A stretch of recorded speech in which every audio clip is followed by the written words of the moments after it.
तो ये class 9th के 15 जून यानी कि सोमवार, 15 जून यानी कि सोमवार का क्लास है। आज के क्लास में हम लोग देखेंगे मैथ और बायोलॉजी। और पहले भी जैसा कि हम बता चुके हैं, ये क्लास हम लोग का लास्ट ऑनलाइन क्लास होने वाला है। इसके बाद सीधे हम लोग मिलेंगे कोचिंग में, ऑफलाइन क्लास में। लास्ट ऑनलाइन क्लास होने वाला है। मोबाइल पे बहुत ज़्यादा क्लास कर लिए इतना दिन तक। अब सीधे हम लोग 18 तारीख को शाम में, 18 जून को सीधे कोचिंग में मिलेंगे। ठीक है, तो ये आखिरी ऑनलाइन क्लास होगा, वो दिन आ जाना सभी। शाम में खुला रहेगा और उसके बाद तो कंटिन्यूस ही रहेगा। फिर अभी कोचिंग जनरली बंद नहीं होने वाली। ठीक, तो ये लास्ट क्लास है, ध्यान से करो इसको। और पीछे जितना भी अभी तक क्लास हो चुका है उसमें जितना भी चीज़ लिखा है उन सभी का नोट्स, ठीक है, मैथ का जो भी हम पढ़ाए हुए हैं उन सभी का आने के बाद हम कोचिंग में 18 तारीख को कोचिंग में, 18 को नहीं आएगा तो 19 को तो आएगा। जो अब्सेंट करेगा किसी न किसी दिन आएगा, जिस भी दिन आओ चेक होगा तुम्हारा टोटल जितना भी चीज़ अभी तक लिखा है हुआ सारा चीज़ चेक करेंगे। जितना भी ऑनलाइन क्लास में हम, क्योंकि लगातार हम बोलते गए कि जितना भी क्लास हो रहा है उसी समय एट द पॉइंट टाइम उसी समय उतार लिया करो। अगर कोई नहीं उतारा है अभी भी तो पीछे वाला क्लास से लेकर के पूरा जब तक पढ़ाए हुए सब उतार कर रख लेंगे, क्योंकि आएंगे चेक करेंगे, नहीं मिला फिर वहाँ अच्छे से बताएंगे पाइप कैसे टूटता है। तो फिर अच्छे से देख लेना इसको और सारा नोट्स बना लेना। ठीक है, चलो अब हम लोग मैथ पे आते हैं। सबसे पहले मैथ पढ़ लेते हैं फिर बायो पढ़ेंगे। ठीक है,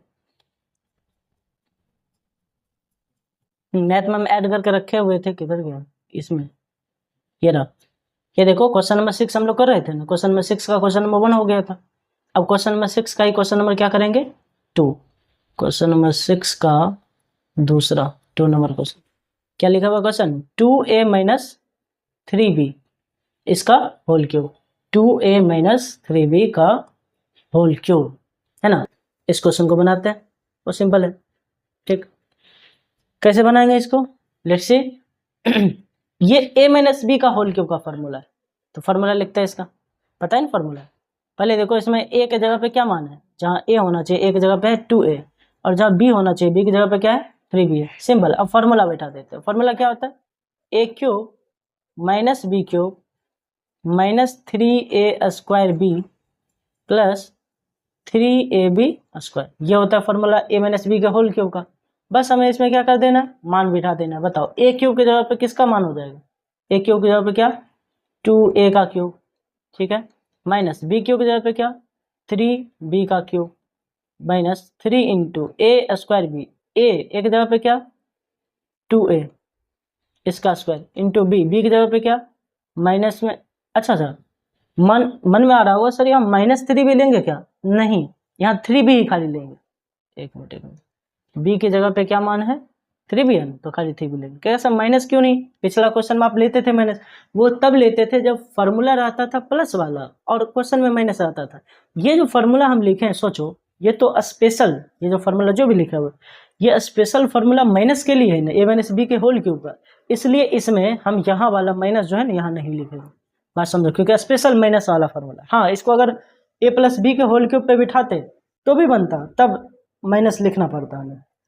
तो हो गया a cube minus B cube minus 3a square B plus 3ab square, 3 into A का मान कितना 2a इंटू बी स्क्वायर जब क्या माइनस 3b का स्क्वायर। चलो अब मान बिठाते हैं, आंसर लिखते हैं 2a का क्यूब 2 दूनी 4 दूनी 8a क्यूब माइनस 3 तिया 9 तिया 27, 3 का क्यूब कितना हो जाएगा 27, बी का क्यूब बी क्यूब।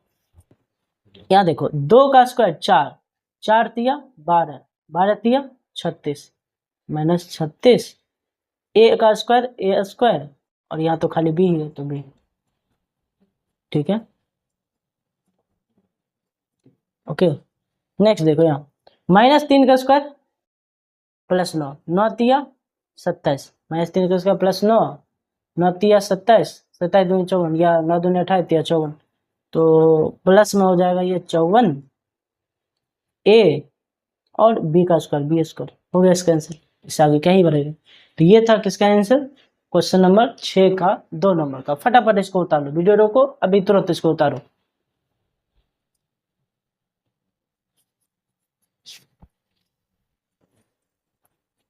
उतार लिया है, चलो अच्छी बात है, आगे बढ़ते हैं।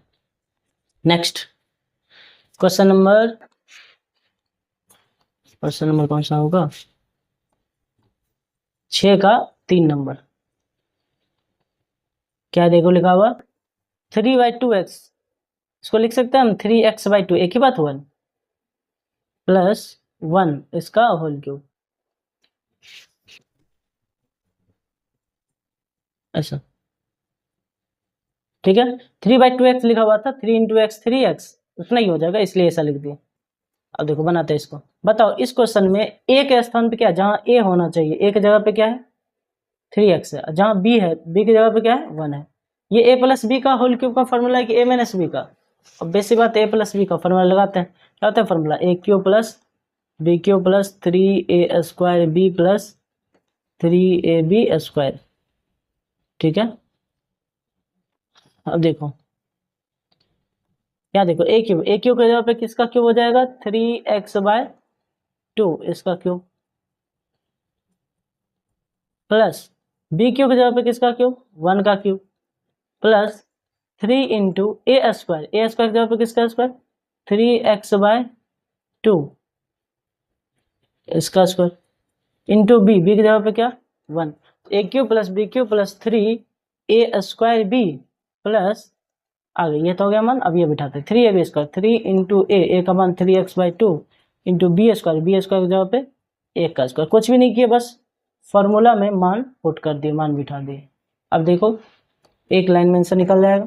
3x का क्यूब, 3 × 3 = 27, x का क्यूब x³ बाय 2 का क्यूब, 2 दूनी 4 दूनी 8, प्लस 1 का क्यूब 1, यहाँ देखो 3 का स्क्वायर, 3 × 9, 9x², 9x² दिया 27x² गुना 1 उतना ही हो जाएगा, तो प्लस 27x² बाय नीचे देखो 2 का स्क्वायर 4, प्लस 1 का स्क्वायर 1, 1 दिया 3 दिया 9x बटा में 2, ठीक है।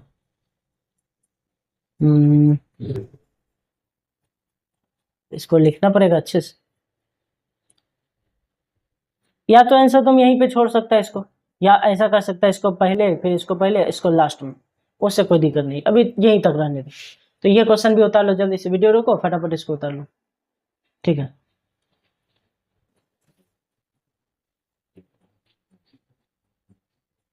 उतार लिया है, चलो अच्छी बात है। अब हम लोग अगला क्वेश्चन देखते हैं। नेक्स्ट क्वेश्चन,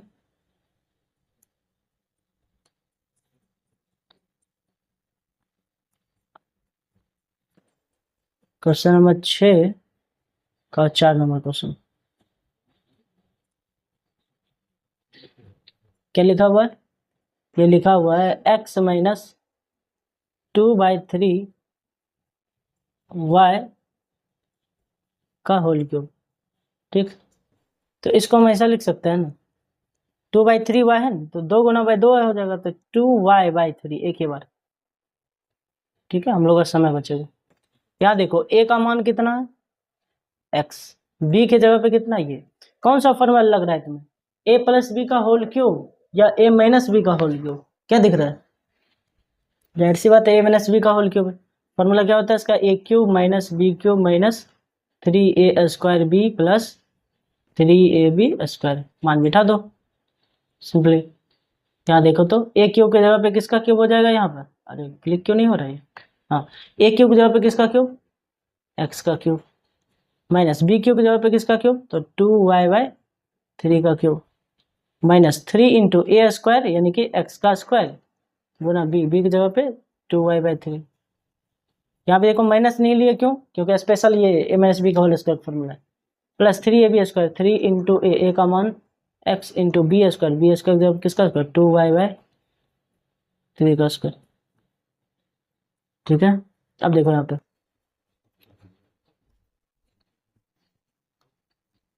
x का क्यूब x³ माइनस 2 का क्यूब, 2 दूनी 4 दूनी 8, y का क्यूब y क्यूब बटा 3 का क्यूब, 3 3 9 3 27। ठीक है, आगे देखते हैं नेक्स्ट।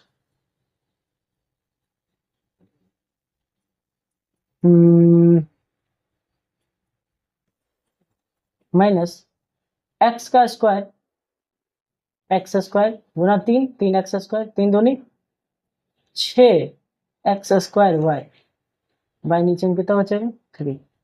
ठीक है, एक काम करें, इन दोनों को काट सकते हैं ना हम लोग, कटा ही रहने देते हैं, सीधे हो जाएगा एक्स स्क्वायर गुना 2y, यानी कि 2x स्क्वायर y, है ना। यहाँ देखो तो यहाँ 3 का स्क्वायर, अच्छा इसको 2 बार लिखना पड़ेगा लगता है, रहने देते 2 का स्क्वायर। अच्छा यहाँ देखो प्लस 3 गुना एक्स, 3x गुना 2y का स्क्वायर, 2 दूनी 4 दूनी नहीं 2 दूनी 4y स्क्वायर बटा 3 का स्क्वायर कितना हो जाएगा 9। अब ये 3 से 3 बार कट जाएगा, तो हमारा मूल आंसर कितना हो जाएगा x cube minus 8y cube by 27 minus 2x square y, और क्या प्लस में 4y स्क्वायर बाई 3। ठीक है, ऐसा हो जाएगा सिंपल। तो ऐसे इसको बनाना है, जल्दी से वीडियो रोक करके इसको उतार लो।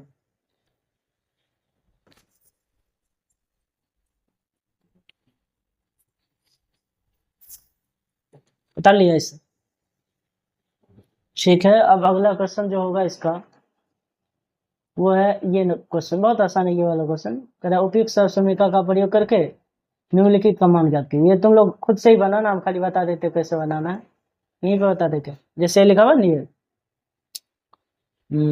कैसे बताएं, ये देखो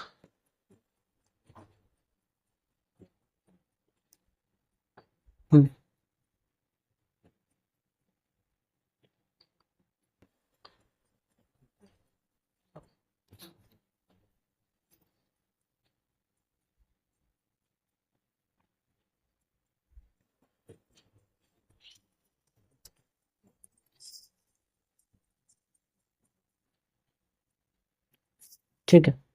यहाँ देखो इस वाले क्वेश्चन को कैसे बनाना है, ये वाला जो क्वेश्चन है ऐसा वाला क्वेश्चन सिंपल ऐसे बनाएंगे। जैसे पहला नंबर ये क्वेश्चन है, 99 का क्यूब लिखा हुआ है, कह कि उपयुक्त समीकरण का प्रयोग करके बनाए। बताओ 99 को क्या लिख सकते हैं हम लोग, 100 माइनस 1 इसका क्यूब। अब a माइनस बी का होल क्यूब है, फॉर्मूला बैठा करके बन जाएगा सिंपल।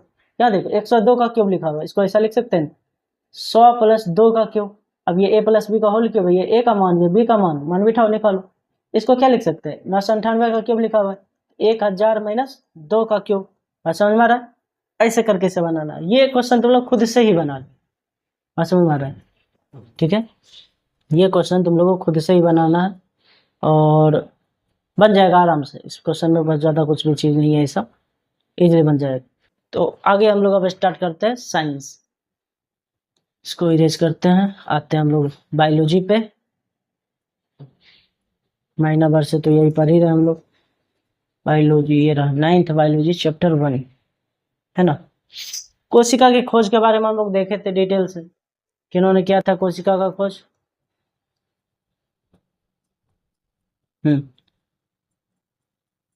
रॉबर्ट हुक ने 1665 में कोशिका का खोज किया, माइक्रोस्कोप भी खोजा उन्होंने, उसी के साथ ही कोशिका का खोज हुआ, माइक्रोस्कोप के बाद ही। फिर लियोनहार्ड ने और अच्छे से उन्नत माइक्रोस्कोप बनाया और उन्होंने जीवाणु को देखा 1674 में। 1831 में रॉबर्ट ब्राउन ने बताया कि एक गोलाकार रचना होता है कोशिका के अंदर, उनको उन्होंने केंद्रक नाम दिया 1831 में। फिर 1839 में पुरकिंजे भी आए, उन्होंने प्रोटोप्लाज्म यानी जीव द्रव का भी कॉन्सेप्ट दिया उन्होंने, ऐसा होता है। आगे दो वैज्ञानिक जो थे, एक मिनट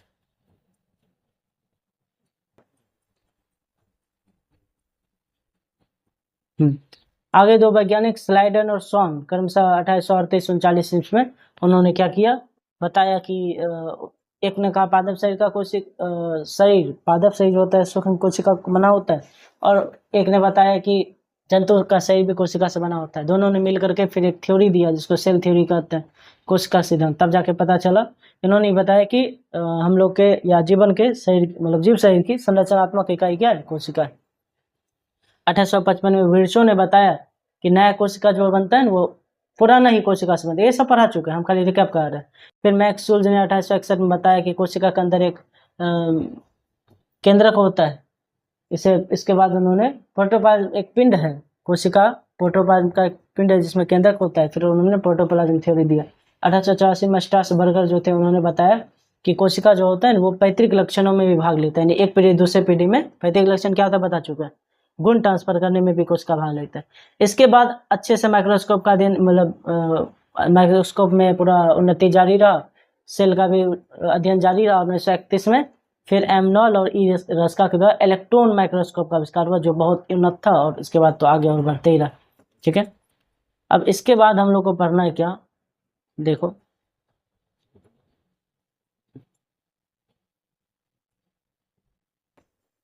अब हम लोग को पढ़ना है कोशिका की संरचना। कोशिका की संरचना, ठीक है, इसको डिटेल्स पढ़ते हैं। देखो कोशिका जो होता है बहुत छोटे छोटे चीजों से मिलकर बना, जैसे हम लोग का शरीर बना है ना कोशिका से मिलकर, कोशिका भी तो किसी चीज से मिलकर बना होगा। तो कोशिका का निर्माण भी विभिन्न घटकों से होता है, बहुत सारी चीज से मिलकर होता है, जिन्हें क्या कहते हैं, कोशिकांग कहते हैं। कोशिका भी छोटे छोटे कई भागों से मिलकर बनाता है, इसे कोशिकांग कहते हैं। प्रत्येक कोशिकांग एक विशेष काम करता है, स्पेशल, सबका कोई ना कोई काम होता है। इन कोशिकांग के कारण ही कोशिका जीवित रहता है। ठीक है, इन्हीं कोशिकाओं के बारे में डिटेल से पढ़ना है, कौन कौन सा कोशिकांग पाया जाता है इसके बारे में। कोशिका की संरचना का जब अध्ययन हम लोग सूक्ष्मदर्शी माइक्रोस्कोप से करते हैं, तो प्रत्येक कोशिका के अध्ययन की सुगमता की दृष्टि से हम लोग 3 भागों में कोशिका को बांट देते हैं मूल रूप से। एक तो कोशिका झिल्ली, कोशिका द्रव और केंद्रक। एक लाइन से पढ़ेंगे। सबसे पहले कोशिका झिल्ली के बारे में पढ़ा था, हालांकि इसके बारे में हम लोग पहले भी पढ़ चुके हैं। कोशिका झिल्ली क्या होता है, जैसे मान लो ये कोशिका है, कोशिका का जो बाहरी परत होगा, ये कोशिका है, इसका जो बाहरी परत ये कहा जाता है कोशिका झिल्ली। तो कोशिका झिल्ली जो है, ठीक है, वो पढ़ते हैं। कोशिका द्रव एवं केंद्रक जो होते हैं ना, उसको सम्मिलित रूप से जीव द्रव कहा जाता है, ये भी ध्यान रखना, कोशिका द्रव और केंद्रक को मिला करके। अब कोशिका झिल्ली या प्लाज्मा मेम्ब्रेन इसे बोलते हैं, सेल मेम्ब्रेन भी बोलते हैं। क्या होता है देखो, प्रत्येक कोशिका के सबसे चारों ओर बाहरी और एक पतली सी मुलायम और लचीली झिल्ली होती है। ठीक है, मुलायम होती है और लचीली पूरा एक झिल्ली होती है, वो उसे हम लोग कहते हैं प्लाज्मा मेम्ब्रेन। बहुत ज्यादा लचीला भी होता है, इसे कोशिका झिल्ली कहते हैं। और ये कोशिका झिल्ली जो होता है ये अर्ध पारगम्य होता है। अब ये अर्ध पारगम्य क्या है, मतलब इसमें कुछ कुछ पदार्थ अंदर या बाहर आ जा सकते हैं। अर्ध पारगम्य का अर्थ ये होगा, जैसे मान लो एक कोई ऐसा माध्यम है, ठीक है, कैसे बताए, मान लो ये एक बर्तन है,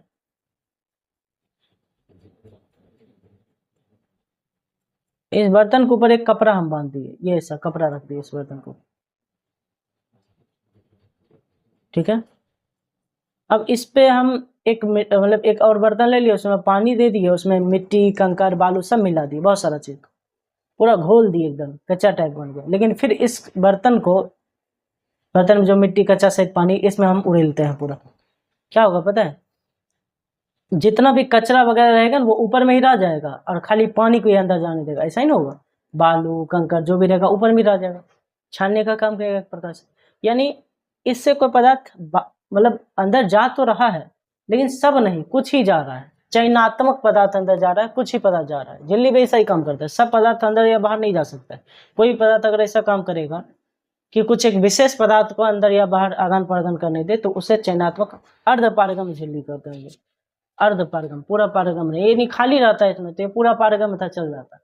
यहाँ हम रख देते एक लकड़ी का टुकड़ा, तो ये अपारगम हो जाता, बिल्कुल भी नहीं जाता। लेकिन कपड़ा है तो पूरा का पूरा नहीं भी सभी पदार्थ जा रहा है, लेकिन कुछ पदार्थ जा भी रहा है। ऐसे पदार्थ को हम लोग कहते हैं अर्ध पारगम्य पदार्थ, अर्ध पारगम्य। तो कोशिका झिल्ली भी ऐसा ही काम करता है। कोशिका झिल्ली जो होता है, ठीक है, कोशिका झिल्ली, ये जो बाहर ये जो झिल्ली होता है ये भी ऐसा ही होता है, अर्ध पारगम्य होता है। आगे नेक्स्ट, इसे चयनात्मक पारगम झिल्ली भी कहते हैं, ठीक है। आगे कोशिका झिल्ली का कार्य देख लेते हैं, क्या क्या होता है। कोशिका झिल्ली हालांकि लिपिड प्रोटीन का बना होता है, ये नॉर्मल सी बात है।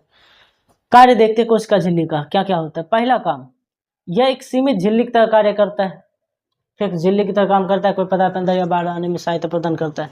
साथ में यह कोशिका को एक निश्चित आकार बनाए रखने में सहायता प्रदान करता है, कोशिका को एक आकार प्रदान करता है। अगर ये झिल्ली नष्ट हो जाए, सारा केंद्र द्रव, कोशिका द्रव, जो भी है माइटोकॉन्ड्रिया सब बिखर जाएगा इधर उधर। तो ये कोशिका को एक फिक्स शेप देने में भी मदद करता है, एक निश्चित आकार देने में मदद करता है।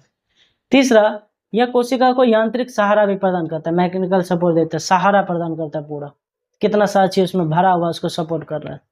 और यह विभिन्न प्रकार के अणुओं को बाहर निकलने और अंदर आने में मदद करता है, ठीक है, कंट्रोल करता है, नियंत्रण करता है। जंतु कोशिका में यह सीलिया, फ्लैजेला, माइक्रोविलाई आदि इसके निर्माण में सहायक होता है। तो ये कोशिका झिल्ली के कुछ कार्य हो गए। ये कोशिका झिल्ली है जो कोशिका के बाहरी ओर पाया जाता है। आगे